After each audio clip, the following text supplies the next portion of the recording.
Item SCP-3008 Object Class Euclid. Special Containment Procedures.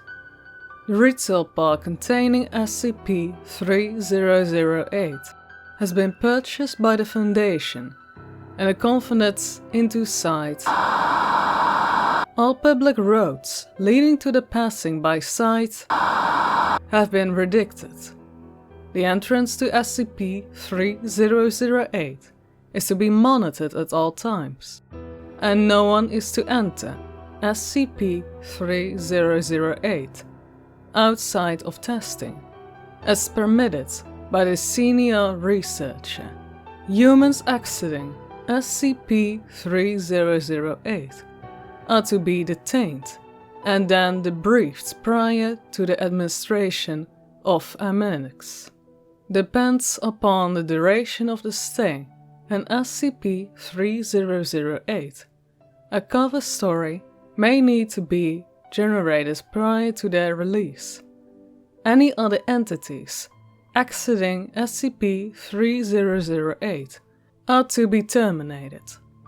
Description: SCP-3008 is a large retail unit previously owned by and branded as Ikea, a popular furniture retail chain.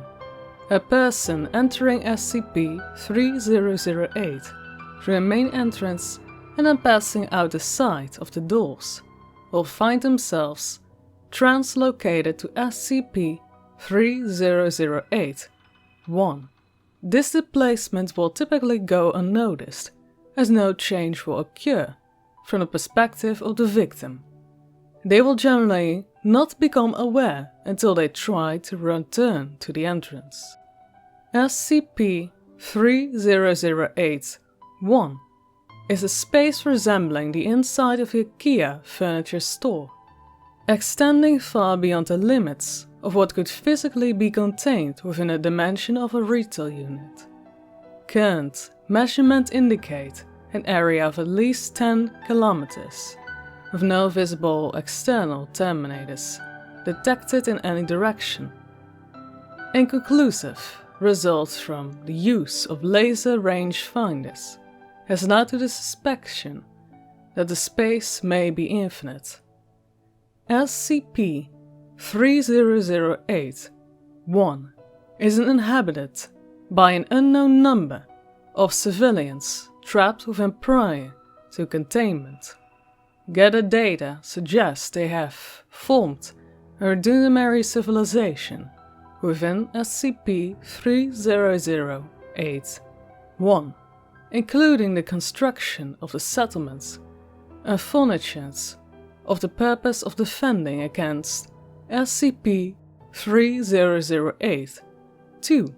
SCP-3008-2 are humanoid entities that exist within SCP-3008-1, while superficially resembling humans.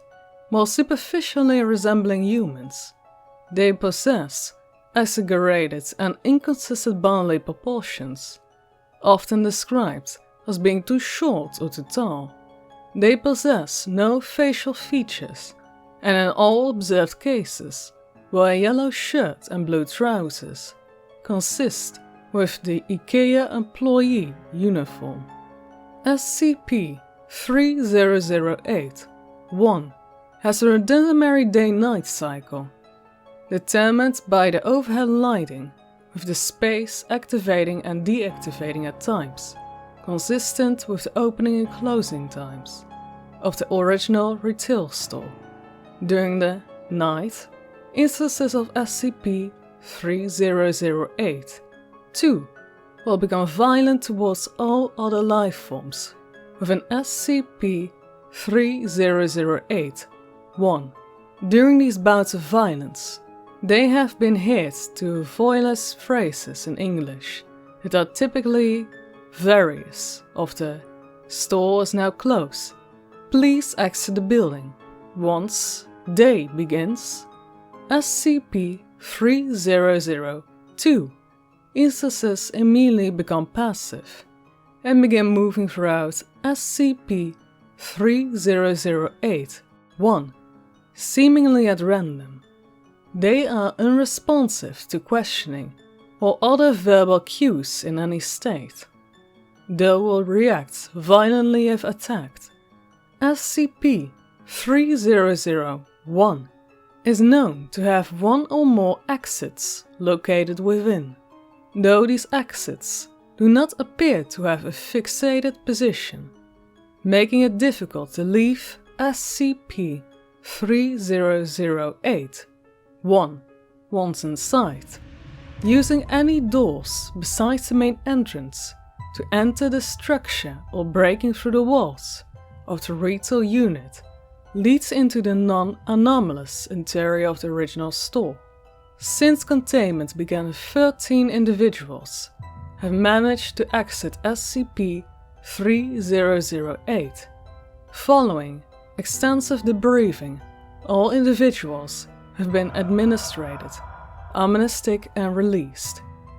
Incident 3008-1 at 0.37 on 2000 and a human male exited SCP-3008, followed 10 seconds later by an instance of SCP-3008. 2. SCP-3008. 2. Caught and killed a man before itself began terminated by armed response personnel. This incident represents the only time an instance of SCP-3008-2 has been exiting SCP-3008. A full autopsy on the corpse has been performed. See 3008-2 autopsy log for more details. The man was carrying an Ikea branded journal, seemingly to document his time in SCP-3008-1, transcribed below, verbatim. So, I'm writing this to document what I can only assume is my sudden descent into insanity. I can't possibly be that bad at navigating, and yet, as I write this, I've been trapped in Ikea for 2 days. I haven't seen another person in the entire time I've been here. I thought it was a prank at first. Turn the place into a maze, get all the people out and see how long it takes me to get lost. Then everyone has a good old laugh. Realize that wasn't the case when I tried to backtrack. Everything has changed, so I ended up lost. Instead of the exit, it was just a row after row of bookcases. So, I'm trapped in Ikea. Sounds like a setup of a bad joke. The lights went out at 10 PM. Nearly gave me a fucking heart attack. A loud electrical trunk sound and the pitch blackness. Place is full of beds though, and my phone has a torch on it. But no damn signal, so I found a bed and went to sleep. Spent most of the next day trying to find my way out, with no luck. Did find a restaurant serving those meatballs though, so at least I won't starve. That's probably the punchline to this joke. Anyway, they were still warm and fresh, but I haven't seen anyone around who have cooked them. Maybe my way back to the beds before the lights cut out again, so it's too dark to search with them off. It's 9:10 AM now. The lights came back on a little while ago. I'm sure I've searched the entire area and around, where I came in, and the exit obviously isn't there. So I'm going to pick a direction and hope for the best. Day 3 of my magical Ikea mystery adventure If I wasn't sure that there was something seriously weird about this place before, I am now. Walking around for 3 hours in more or less straight line, insert Ikea joke here, before I came across a ladder next to one of those huge stock shelves they have here. Climbed up to get my bearings, and it looks like this place just stretches on forever. Like that scene from The Lion King, except instead of trees and grass, it was just shelves and tables and crap. I did see a person moving not too far though, so I headed over, though it was a staff member at first. It was wearing a uniform, and hell, maybe it was. Maybe freakishly 7 feet tall monster with long arms, short legs and no faces, are just the kinds of things they want working at Super Ikea. Damn thing completely ignored me though. And with no eyes or ears, I can't even be sure it knew I was there. Though about shoving or something to get its attention. But its hands were big enough to crush a watermelon, so I decided against it. It just kept moving along, and eventually I lost sight of it. So I decided to carry on the way I was going. Anyway, no comfy bed for me tonight. Looks like I've entered an improbably hard and pointy table section of the store. Guess I'll have to make do with some bunched up tablecloths. Phone battery died a day ago. Didn't work anyway, but I feel like I've just lost some vital lifeline. You've ever seen one of those cartoons where they just go through doors and hallways and they just pop up out of another door in the same hallway? That's how I feel right now. I have seen nothing but the same identical bookshelf for 2 days now. Just row after row after row of them. I mean, come on! I love books as much as the next guy, but this is extensive. I'm obviously still moving forward though. I can't see signs hanging overhead passing by.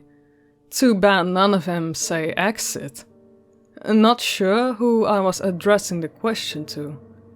Let's just say it was practice for the autobiography I'm going to write when I get out of here. I call it my perfectly normal trip to the regular old Ikea. If I ever get out of... Finally found some other people here. Yeah, turns out I'm not the only poor bastard trapped in here.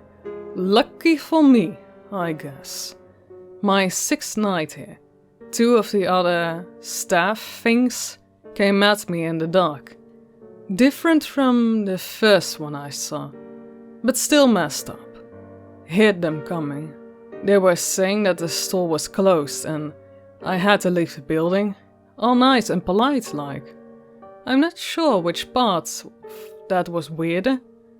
That they don't have mouths or that they were trying to kill me while they were saying it. Came at me like rabid dogs. So I legged it. Sprinted through the Ikea in the dark like a fucking madman. I saw it when I cleared another strand of those giant stock shelves, all lit up with torches and floodlights. They've built a whole town here. Got a massive wall built out of shelves and beds and tables and whatever else. I swear to God, it was the most beautiful thing I've seen. Anyways, I guess they saw me coming. For maybe they heard my girlish and manly blows of fear. Because they had a gate open and 2 people were there waving me in. Heard the staff thing slam into the gate behind me after it closed. Still politely informing all of us the store was now closed. They wandered off eventually though. They called the town Exchange. because that's what's on the sign hanging from the ceiling directly above it. Exchange and returns. All lit up against the night using lights they found and plugged into the power lines. And there are beds and food and people, over 50 wonderful people with regular sized limbs, a full set of facial features. It's now my 7th night here, and the first one not spending in the darkness. A full week living in Ikea. There's probably a TV show in there, somewhere. Now that I'm around other people, I'm starting to feel more normal. Maybe normal isn't the word, but after a week with only the sound of my own footsteps for company, I was becoming increasingly sure that I just gone nuts. That I was tied up in some padded room somewhere, banging my head against the wall. But no, I feel quite sane now. Thank you very much. Apparently there are other towns out there. Some with more people, some with less. I found a fairly mind-boggling. How can that many people go missing with no one noticing? Surely, someone would have noticed that everyone who goes in the Ikea seems to fucking vanish. Or maybe it's not everyone. Maybe we're just the lucky ones. The people here just call those staff monsters. Thinks the staff? Apparently they are fine during the day, minding their own business walking the aisles. As soon as the lights go off though, they go fucking bonkers. So during the day people go out to find food, water and whatever else they need. Apparently there are restaurants and shops around that randomly get restocked. No one knows how. Maybe the staff do it.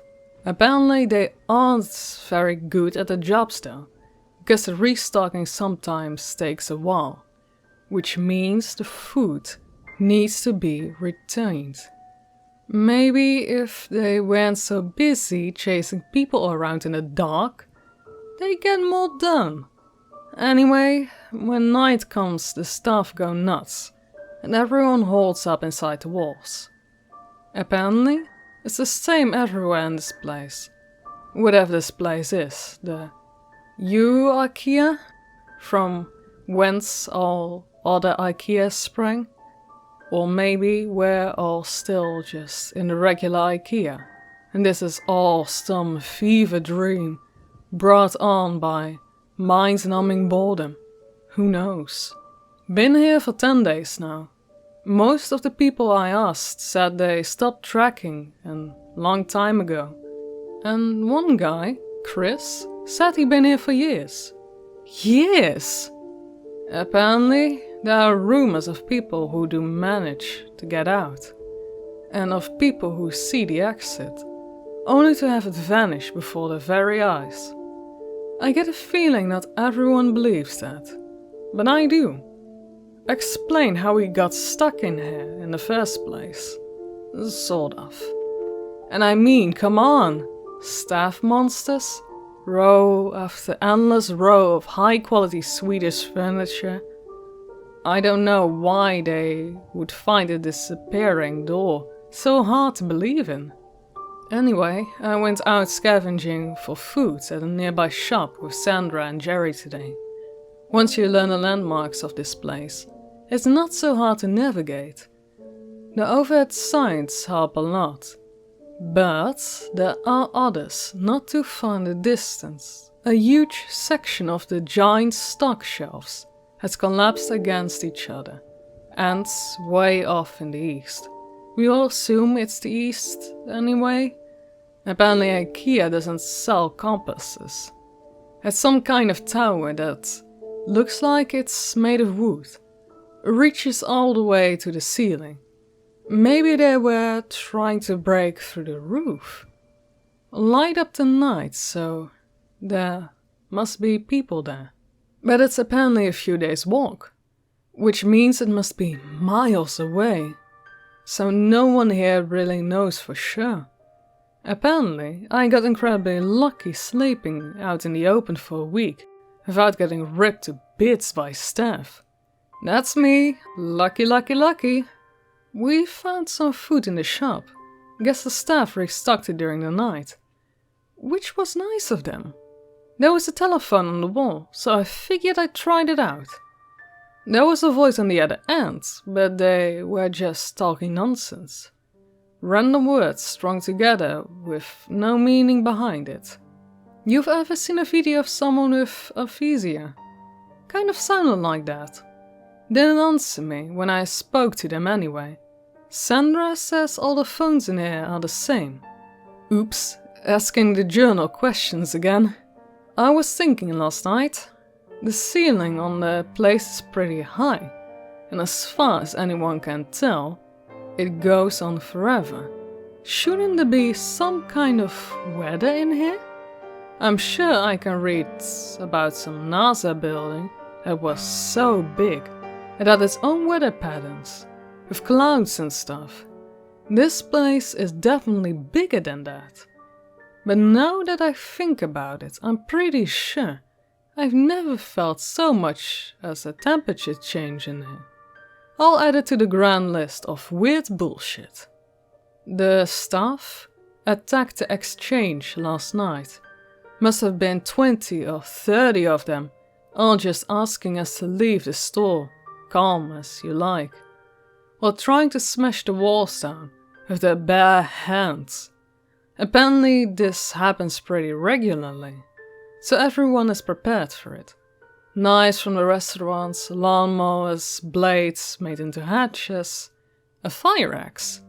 One guy, Wesem, even made a functional crossbow. Anyway, the walls have holes in them, which I hadn't noticed before, especially so we can stab out the staff when they attack. Took a couple of them down myself. They don't seem to bleed, which is weird, but they go down very easy. As a regular person, once you start sticking holes in them. We had to haul the bodies away in the morning. Apparently the dead ones will attract more during the night. So we had to get them away from exchange. We have a couple of those trolley things they use to move big boxes around. So we loaded them up and took them to the pickup. Apparently people just name everything in here, after whatever sign is hanging overhead. Pickup was grisly. There were hundreds, maybe thousands of dead staff, all piled up. There was no smell, which was a blessing, apparently in addition to not bleeding. These things do not rot either. My curiosity got the better of me while we were unloading them. So, I took a look at one of the more cut up ones.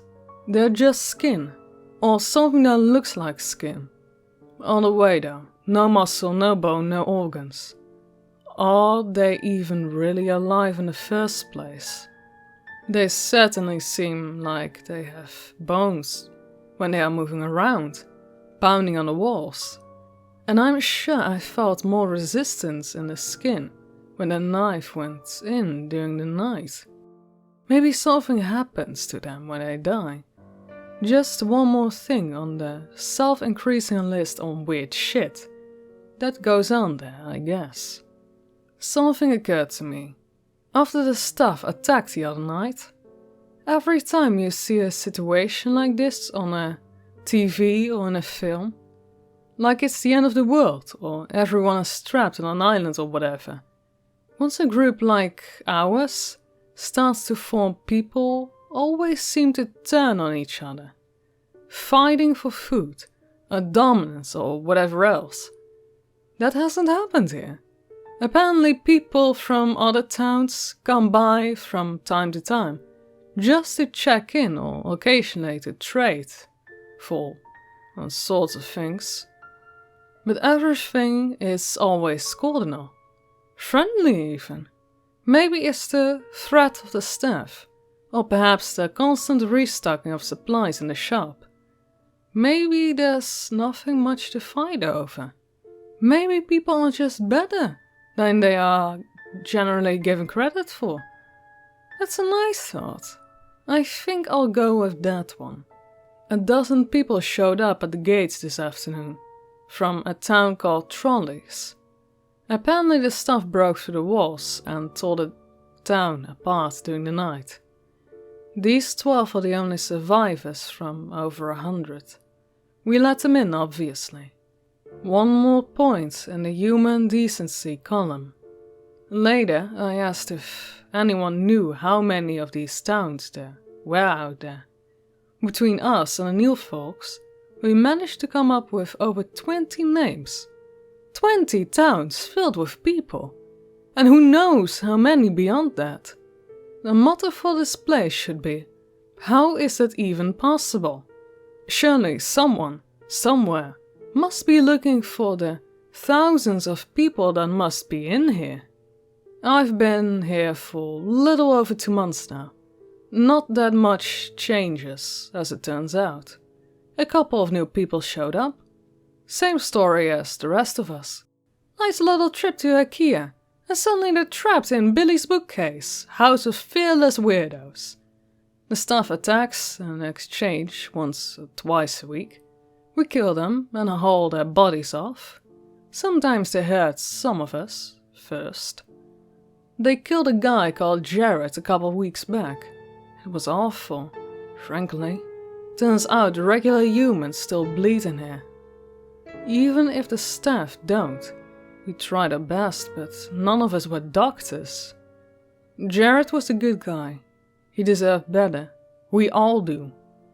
It occurred to me, a couple of days after that, none of us were really looking for a way out of here. I don't even know where we start. One of the quadcopter things with a camera attacked bust past the exchange today. I thought it meant that someone was finally looking for us, that help was on the way. Apparently it's not the first time this happened though. Same thing happened a few months ago. And everyone is still here. No idea if it saw us. It didn't stop if it did. It just kept flying till I could no longer see it. Based on recovery time of the journal, this entry appears to line up with approximately with our first successful test piloting a drone inside SCP-3001. Analysis of footage showing a wallet settlement and a sign labeled Exchange and Returns. Attempt to relocate and settlement failed. Origins of previous slided drones is unknown. I started talking to the people about the stuff they missed from home during dinner today. Probably not the best idea I've ever had. Everyone seemed pretty down after. A bunch of people here have families, husbands, wives, kids, dogs. Franklin apparently has a pet llama, though I'm not sure I'd buy that.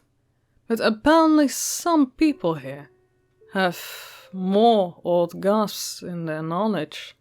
3 of them had never heard of the International Space Station. 2 of them seemed to think was the Prime Minister, and 1 of them had apparently never heard of the Statue of Liberty. I believe them too. They seemed just as confused as the rest of us. The more I thought about it, the more it started to explain a few things. What if the reason no one is looking for us missing people is because we haven't all come from the same place? This is going to sound weird. Maybe that should be the motto from this place. But what if all the people here have come from different dimensions, realities, whatever you call it? I've seen enough TV shows to know the drill. Sarah comes from a place where there's no Statue of Liberty. They didn't launch a space station where Wesam is from. If everyone here came from different places, even from ones that seem identical, there'd be no huge missing person panic. No mass search. We'd just be a blip A single missing person in a world of non-stop news. Well, that was a fun train of thought. Just realized that yesterday was the 6-month anniversary of my arrival here. I wonder if Ikea sells party hats. The routine around here has remained more or less the same. More new folks show up. One every couple of weeks or so. Food supplies go up and down, but we never actually had a major shortage. Occasionally we get a visitor from one of the nearby towns, usually checkouts or a SAL 630. We check in with each other from time to time, occasionally trade supplies if someone gets particularly low on something. It's comforting in a way, a reminder that we aren't alone in here. Some small glimmer of civilization. Sometimes they bring medical supplies. Apparently, there's a pharmacy a few towns over, from checkouts, that gets restocked every now and then. So they share out whatever they can. I've never heard of an Ikea with a pharmacy before, but at this point I wouldn't be surprised if someone stumbles on an Ikea organ harvesting lab. Would certainly explain the staff. Speaking of our faceless jailers, the attacks have been getting worse lately. 3 or 4 times a week now, with twice as many staff as there used to be. No idea where they all come from, or why the attacks have increased. We tried following one of them during the day a few weeks ago. Me and Sarah wanted to see if they lead back to a staff room or something. They didn't seem to go anywhere, just randomly walked through the aisles. We had to turn back before we found anything. But been reinforcing the walls, trying to arm ourselves better. Certainly no lack of materials to use. Waysome has been making more crossbows, but it's pretty slow going. Too bad Ikea doesn't sell guns. Note, to new personnel, have entered SCP-3008 at site in a time span indicated in this entry. The attacks are getting bad now, almost every night, and with so many staff and the bodies almost piled high enough for others to climb the walls, I think we're in real trouble here. I think exchange is done. We got hit pretty bad last night. Not many casualties, but the wall is wrecked. We finally figured out why the attacks have been escalating too. A box of supplies had a chunk of one of the staff in there. No idea how it happened, but apparently a piece of one will draw them as well as a full body. Too late now to fix any case. There's too many bodies for us to haul away, and still have time to fix the walls before night. Cadence called a meeting. I suspect there will be a talk before abandoning exchange. Maybe try and get shelter at checkouts or something. It's already getting late though. I don't think we have time to make it, but some of us will. I was fine with that the first week out in the dark, after all. But then, how often can I keep getting lucky? I'm only writing this for a sense of closure, I guess. For me, or for anyone who finds this. If this is the final entry here, I hope whoever's reading this is going so from outside of this place. My biggest fear, if I do die tonight, I'll just wake up here again in the morning. Note to this last entry, it is assumed that while attempting to reach checkout settlement, he was separated from the rest of his group and was pursued by SCP-3008. 2. Instance and happened upon the exit. Thank you all so much for listening to tonight's story. Now I'd like to take a moment to thank all of my Patreons who help make this channel possible. Thank you, Breaker19, for all your help and support. You guys are amazing.